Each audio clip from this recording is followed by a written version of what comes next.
पाक कहते थे दिन भर रमजान शरीफ में पानी नहीं पीते, शरबत नहीं पीते, खाना नहीं खाते, और इफ्तार करते हो तो लोगों के खून से करते हो। आप में की भी बहुत सारे लोग खून से इफ्तार करते, खून से। रूह अफ़ज़ा नहीं पीते, खून पीते हो, खून खून पीते हो। खजूर नहीं खाते, मक्के मदीने मुनव्वरा की खून से इफ्तार करते हो। वो कैसे? सबके हाथ में खजूर तो नजर आती है, मगर वो खजूर नहीं होती, वो खून होता है। क्यों? अगर आपने झूठ बोलकर किसी को धोखा देके माल कमाया था और उससे खजूर खरीदी थी, दिखने को तो खजूर थी मगर वो लोगों का खून था। किसी का कर्जा लेके हड़प कर लिया था, उससे इफ्तार का दस्तरखान सजाया था, देखने को तो वो फल फ्रूट और रूह अफ़ज़ा थे मगर वो लोगों का खून था। कब तक लोगों के खून से इफ्तारी करोगे? कब तक लोगों के खून से इफ्तारी करोगे? भूखे प्यासे रहने के सिवा कुछ नहीं मिलने वाला। गौस पाक फरमाते थे लोगों के खून से इफ्तारी करते, हराम माल से इफ्तार करने वाले तू लोगों के खून से इफ्तारी करता है, सूद से इफ्तारी करने वाले लोगों के खून से इफ्तारी करता है। यहां मैं मुसलमानों को कह दूं, मेरे भाइयों, नमक से इफ्तार कर लेना, नमक से, मगर किसी हराम के दस्तरखान पे कभी इफ्तारी करने मत जाना। वाह जिंदाबाद। आज तो तुम्हारे लिए हुकूमतों के ऑफिसों में दस्तरखान बिछते, इफ्तार पार्टियां हो रही है? मुसलमानों का खून चूसने वालों के साथ इफ्तारी करने वालों, तुम्हें शर्म नहीं आती? क़यामत के दिन रसूलुल्लाह को मुंह क्या दिखाओगे? और गैरत का सौदा ना करो, गैरत का जनाजा ना निकालो। नबी ये पाक का आशिक वो होता है, उसके बदन पर पेवन वाला लिबास तो हो सकता है, उसके बदन पर गुनाहों के धब्बे वाला लिबास नहीं होता। गैरत सीखो, गैरत। इकबाल ने कहा था, ऐ ताहिरे लाहौती, उस रिस्क से मौत अच्छी जिस रिस्क से आती हो परवाज में पहुंचाए। क्या बात है हजरत, जिंदाबाद जिंदाबाद। वाह वाह। बहरहाल हारून से बहलूल ने कहा, मैं बहलूल की बात नकल कर रहा हूं, हारून की कोई तौहीन नहीं करो। अगर कोई हारून का चाहने वाला हो तो प्लीज वो मेरे ऊपर कोई इल्जाम नहीं। मैं सिर्फ हारून की बात इबरत के, और जो बात इबरत के तौर पे कही जाती है कोई बेहतरीन है, तो क्या लोगों का खून चूस के, बादशाह था ना भाई, खून चूस के जा रहा है आज को। हारून ने कुछ नहीं कहा। तो बहलूल ने कहा, बड़ा घमंड है ना तेरी हुकूमत पर। अब भी सुनो आप, बहुत घमंड है तुझे अपनी हुकूमत पे, और तो होना भी चाहिए। बादशाह ने कहा होना भी चाहिए। ओ बहलूल पागल, तुझे क्या पता हुकूमत की लज्जत क्या होती है? पर मैं तेरी हुकूमत की हैसियत मेरे नजदीक एक गिलास पानी से ज्यादा भी नहीं है, गिलास भर पानी से ज्यादा नहीं है तेरी हुकूमत की कीमत। बहुत घमंड न कर, बहुत घमंड न कर। बहलूल की बात पर हारून ने हंसना था, हंसा जैसे हम लोग की बात पे भी लोग हंसते हैं। हम लोग जब इस तरह की बातें करते हैं लोग हंसते हैं, मौलवी लोग को देखो पागल हुए हैं, दौर इतना तरक्की कर गया, ये अभी तक यही करते हैं, कब्र में क्या होगा, हश्र में क्या होगा, और ये क्या होगा, वो क्या होगा। देखो दुनिया तरक्की कर रही है, दुनिया पिज्जे खा रही है, अभी ये कब्र के बिच्छुओं को लेके बैठे। ठीक है, जो कहना है कह लो, लेकिन नबी ने जो कह दिया वही होगा। पिज्जा खाने वाले हो, बर्गर खाने वाले हो, बिरयानी खाने वाले हो, या फाका करने वाले हो, या रोजा रखने वाले हो, कब्र में जाओगे। जिसके लिए नबी ने जो कह दिया सो वही हो करके रहेगा। मोजिजा मेरे नबी का कह दिया तो हो गया, आपने कतरे को दरिया कह दिया तो हो गया। तुम्हारे मुंह से जो निकली वो बात हो के रही, उन्होंने जो कहा वो हो करके रहेगा। और बहलूल ने कहा, तेरी हुकूमत की कीमत एक गिलास पानी से ज्यादा की नहीं है, बड़ा घमंड मत कर, इतरा मत। उसने कहा, एक गिलास पानी कहा?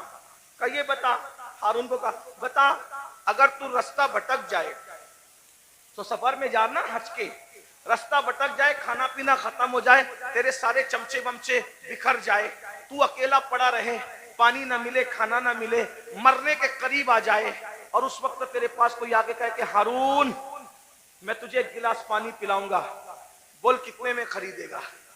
बोल कितने में खरीदेगा एक गिलास पानी? वो पानी पिलाने वाला बोलेगा, मैं आधी हुकूमत मांगता हूं तुझसे और एक गिलास पानी तुझे देता हूं, बोल खरीदेगा कि नहीं खरीदेगा? हारून ने कहा, ओ पगले बहलूल, जान है तो जहान है, अगर मर गया तो कहां हुकूमत में रहेगी और क्या क्या रहेगा?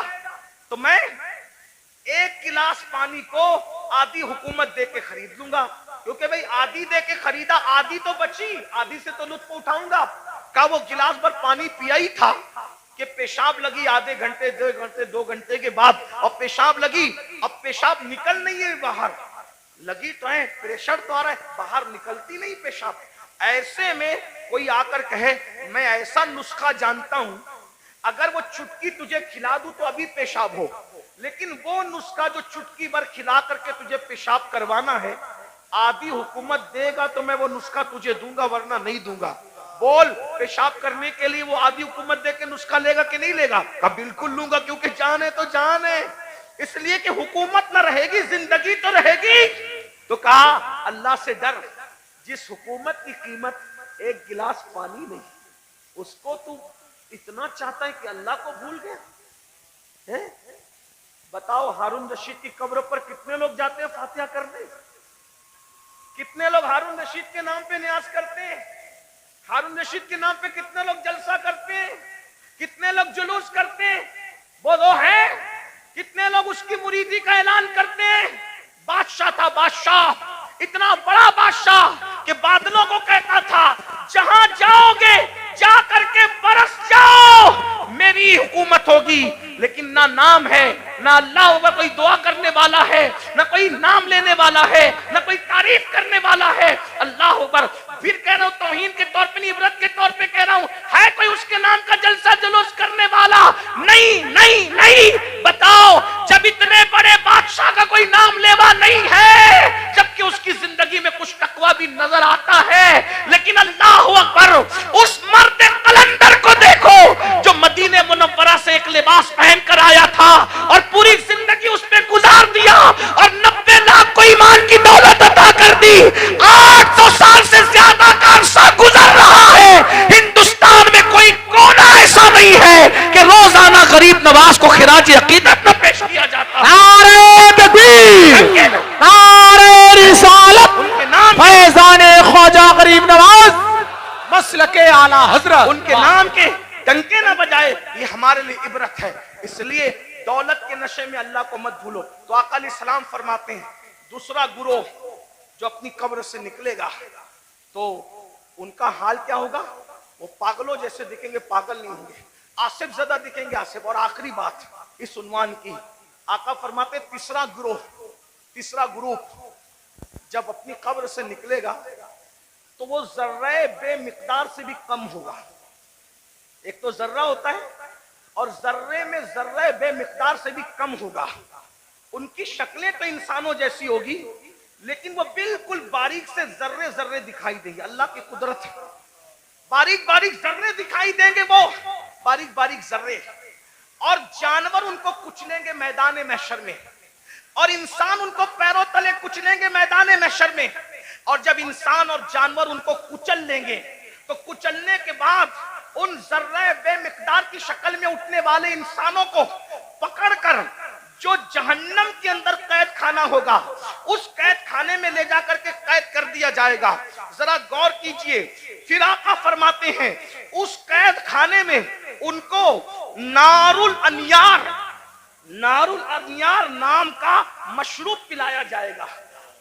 एक तो जर्रे बेमिकदार में उनको उठाया जाएगा, इंसान और फरिश्ते उनको पैरों तले कुचलेंगे, फिर उनको पकड़कर जहन्नम के कैद खाने में ले जाया जाएगा, उसमें उनको नारुल अनियार पिलाया जाएगा। सहाबा ने पूछा, या रसूल अल्लाह, ये नारुल अनियार क्या है? तो आका फरमाते हैं ये जहन्नमियों का खौलता हुआ पीप है जो उनके जिस्म से निकलेगा, और जहन्नम की सड़ी हुई आग है जो उनकी गिज़ा बनेगी। सहाबा ने पूछा, आका, वो जर्रे बेमिकदार वाले लोग और वो जहन्नम के अंदर कैदी लोग, नारुल अनियार पीप पीने वाले लोग, जहन्नम की सड़ी हुई आग खिलाई जाने वाले लोग, वो कौन होंगे? तो आका फरमाते हैं वो दुनिया में वो लोग होंगे जो घमंड करते होंगे, तकब्बुर करते होंगे। मैं चौधरी का बेटा, मैं माल मालदार, मालदार का बेटा, मैं पढ़ा लिखा, पढ़ा लिखे का बेटा। इल्म पर घमंड करने वाले, अमल पे घमंड करने वाले, नसब पे घमंड करने वाले, तकवे पे घमंड करने वाले, किसी किस्म का घमंडी होगा, कयामत के दिन उसको जर्रे बेमिकदार में उठाया जाएगा। ऐ मेरी जवानों, आपसे पूछता हूँ, ये घमंड ही तो है जो आपको उलमा के करीब नहीं होने देता।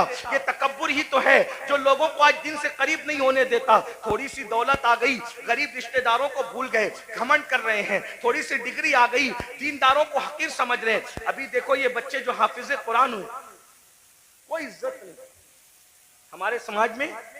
आलिमों की और हुफ्फाज की कोई इज्जत नहीं, जबकि हम इनको क्या कहते हैं? नायबे रसूल। कागज पे कुरान लिख दिया जाए तो उसको सर पे रखा जाता है, और सीनों पे कुरान लिख दिया जाए है? तो उनको मस्जिद में वो लोग आके बात सुनाते हैं, घर में जिसकी बीवी उसकी बात नहीं सुनती। कागज का लिखा हुआ कुरान सर पे है, सीनों पे लिखे हुए कुरान की क्या कदर कर? भाइयों, कदर करना चाहिए। ये जो बेकदरी उलमा की करते हो, बेकदरी हुफ्फाज की करते हो, दीनदार तबके, आप लोग नहीं करते, आप लोग तो बहुत मोहब्बत करते हैं। लेकिन इंटरनेट के जरिए से आवाज वहां तक पहुंचती है जो घरों में बैठे हैं, जो हमें सुनना नहीं चाहते।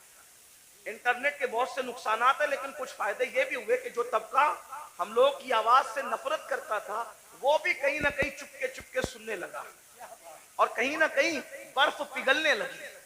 हाँ, ये हो रहा है फायदा, कुछ नुकसान भी हुआ। हाँ, इसीलिए आपसे कहता हूं, इंटरनेट के सामने बैठते हो तो बड़े वकार से बैठा करो। आपके बैठने से किसी को हिदायत भी मिल सकती है, और मिंबर पे लड़ने से किसी का ईमान भी जा सकता है। इसका ख्याल रखना, इसलिए कि आपको अपने बेगाने सब देख। आपकी छोटी सी मिंबर पर की हुई झड़प किसी ईमानदार को कुफ्र तक ले जा सकता है, इतना याद रखना। इसलिए जरा होश से, मिंबर पे कोई लड़ने आए तो उससे हाथ जोड़ के कहो मैं हार गया, तू जीत गया। इसलिए कि मैं हारा हुआ कहलाऊंगा चलेगा, लेकिन मेरी वजह से कोई मेरे मसलक और मजहब से बेजार होकर के कुफ्र की तरफ जाए, मुझे ये गवारा है। इसका ख्याल रखा जाए, बहुत हमें ख्याल करना होगा, क्योंकि हमें लोग देखती है, दो आंखें देखती है तो लोग इतना मोहतात होते हैं, ये हजारों आंखें देखती। ये इंटरनेट की जो है वो नहुसत या जो वो निफासत कुछ कम नहीं है। इसकी नहुसत भी बुरी है, इसकी निफासत भी बड़ी है, लेकिन इतना याद रखें, ये दो आंखें नहीं देखती इंटरनेट पे बैठने वालों को, करोड़ों आंखें देखती है, और आप उनका तसव्वुर नहीं कर सकते कि कौन कौन देखता है। इसलिए मिंबर पर हम खुदा के लिए 2 घंटे ही सही इस तरह बैठें कि हमारे बैठने को देखकर लोग मजबूर होके कहें, जब ये इस तरह बैठता है तो गरीब नवाज कैसे बैठते हैं, ये इस तरह बैठता है तो गौसे आजम कैसे बैठते हैं, ये इस तरह बैठता है तो इमाम अहले सुन्नत कैसे बैठते हैं। ये हमारा अंदाज होना चाहिए, अल्लाह करे हमें तौफीक मिले। लेकिन गुरूर और घमंड का क्या किया जाए? आज हमारा जवान तबका, नई नस्ल उलमा का मजाक उड़ा रही है, हुफ्फाज की इज्जत नहीं कर रही है। मेरे जवानों, अगर दौलत के नशे में घमंड किया, हुस्न के नशे में घमंड किया, किसी भी किस्म का तकब्बुर किया, तो अल्लाह के रसूल फरमा रहे, कब्र से जर्रे बेमिकदार की शक्ल में उठोगे, बेमिकदार, और पूरा मैदान महशर तुम्हें पैरों तले कुचलेगा, जहन्नम की कैद में डाले जाओगे, नारुल अनियार जहन्नम का पीप खोलता हुआ पिलाया जाएगा, जहन्नम की सड़ी हुई आग खिलाई जाएगी। इसलिए खुदा के लिए घमंड छोड़ दो, तकब्बुर छोड़ दो, और सोचो मैं इंसान हूं और सिर्फ इंसान, मैं इंसान हूं और सिर्फ इंसान हूं। और इंसान क्या है? मिन नुत्फा, इंसान को अल्लाह ने नापाक कतरे से पैदा किया, इंसान को अल्लाह ने सड़ी हुई मिट्टी से पैदा किया। मेरे भाई, सड़ी हुई मिट्टी और नापाक कतरे से तू पैदा हुआ है। अगर इबादत करके तू अल्लाह को मना ले तो तू फरिश्तों से बेहतर है, और अगर तू अल्लाह को राजी न कर सका तो फिर माज़अल्लाह तू जानवरों से भी बदतर है। जो आखिरी बात कहने के लिए कहा था, वो आखिरी बात यह है, इमाम गजाली के उस्ताद थे, इमाम गजाली के उस्ताद, गजाली जैसी हस्ती जिसने 500 से ज्यादा उस दौर में किताब लिखी, आज से 900 साल पहले, और उनकी किताबें आज भी दुनिया में मौजूद है। तो इमाम गजाली के उस्ताद थे, उनके सामने एक नौजवान छोकरा लड़का अकड़ के चल रहा है। कुरान कहता है, वला तमशी फिल अर्दी मरहा, जमीन पे अकड़ के मत चलो, अकड़ के मत चलो। आजकल के लड़के बाइक पे बैठते हैं, थोड़ा जिम विम करके बाजू बना लिए हैं, तो वो बाजुओं पर फूल पत्तियां पता नहीं क्या क्या बना लेते हैं। ये हराम है, हराम। अल्लाह के रसूल अलैहि सलाम ने फरमाया, गूंदने वालों पर और गुंदवाने वालों पर, दोनों पर अल्लाह की लानत। हाँ, ये गूंदने गुनाने का सिलसिला पहले इस्लाम के दुश्मन लोग करते थे, हमारा काम नहीं है। गूंदना गुंदवाना हमारा काम नहीं। हमारे बाजुओं पर निशान नहीं होते, हमारे चेहरों पर सजदों के निशान होते, और वो भी काले निशान नहीं, अनवार के निशान होते, चमक होती है। सीमाहुम फी वुजूहिम मिन असरिस सुजूद, चेहरे चमकते हैं। जिम करो, मजबूत बनो, ताकतवर बनो। मैं तो कहता हूं हमारा मजहब ताकतवर लोगों का मजहब, हमारे कमजोर लोग हैं ही नहीं। हमारा अल्लाह भी ताकत वाला, ला हौला वला कुव्वता इल्ला बिल्लाह। हमारा अल्लाह ताकत वाला, हमारे रसूल ताकत वाले। एक शख्स ने मुझसे ट्रेन में कहा कि मेरे फौला ने हिमालय उठाया। मैंने कहा अच्छी बात है, लेकिन मैं मुतासिर नहीं। क्यों? मैंने कहा मेरे नबी ने सिर्फ हिमालय नहीं, पूरी कायनात का बार उठा रखा है। और मेरे इमाम कहते हैं, जिसको बारे दो आलम की परवाह नहीं, ऐसे बाजू की कुव्वत पे लाखों सलाम। अंदाजा कर उनकी उंगली के इशारे का। जबल अबू कुबैस पे खड़े होकर इशारा करते हैं तो चांद टुकड़े हो जाता है। जिसके इशारे की इतनी कुव्वत है, उसकी उंगली की कितनी कुव्वत होगी? उंगली की इतनी कुव्वत है तो पंजों में कितनी कुव्वत होगी? और जब पंजों में इतनी कुव्वत है तो बाजुओं में कितनी कुव्वत होगी? और जब बाजू की कुव्वत ये है तो सीने में कितनी कुव्वत होगी?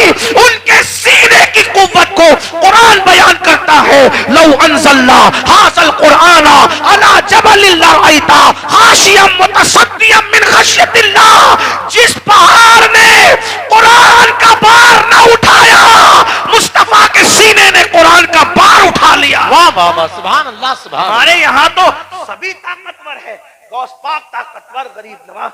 जिम करो, ताकतवर बनो, मगर किसी की गर्दन दबाने के लिए नहीं, रात रात भर मुसल्ले पे खड़े होने के लिए, किसी पे जुल्म करने के लिए नहीं, मजलूम की मदद करने के लिए, किसी को डराने के लिए नहीं, डराने वालों को समझाने के लिए ताकतवर बना। हमारे सभी हमारे मौला अली तो इतने ताकतवर थे, हैं? हमारे मौला अली इतने, मौला अली का जिक्र करो तो कुछ लोग जलते हैं, क्योंकि उनकी ताकत उनको बर्दाश्त नहीं होती। हमारे मौला अली बहुत ताकतवर थे, हमारे मौला अली बहुत ताकतवर, हमारे मौला अली बहुत ताकतवर थे। अल्हम्दुलिल्लाह हमारे सिद्दीक भी बहुत ताकतवर, अफसरुल बशर बादल अंबिया भी ताकी। हमारे सिद्दीक अकबर भी इतने ताकतवर थे, जब बदर में रसूलुल्लाह की कोई हिफाजत के लिए ना आया तो सिद्दीक अकबर ने कहा मैं हुजूर को पहरा दूंगा, अल्लाह की अमानत की हिफाजत मैं करूंगा। सिद्दीक ताकतवर, फारूक आजम ताकत, उस्मान गनी, मौला अली सब ताकत। और मौला अली कैसे ताकतवर, सुन लो, गौर से सुनो। एक दिन मौला अली की ढाल गिरा दी। क्या गिरा दी? बात समझ में आ रही है? क्या गिराई? ढाल। ढाल किसको कहते हैं?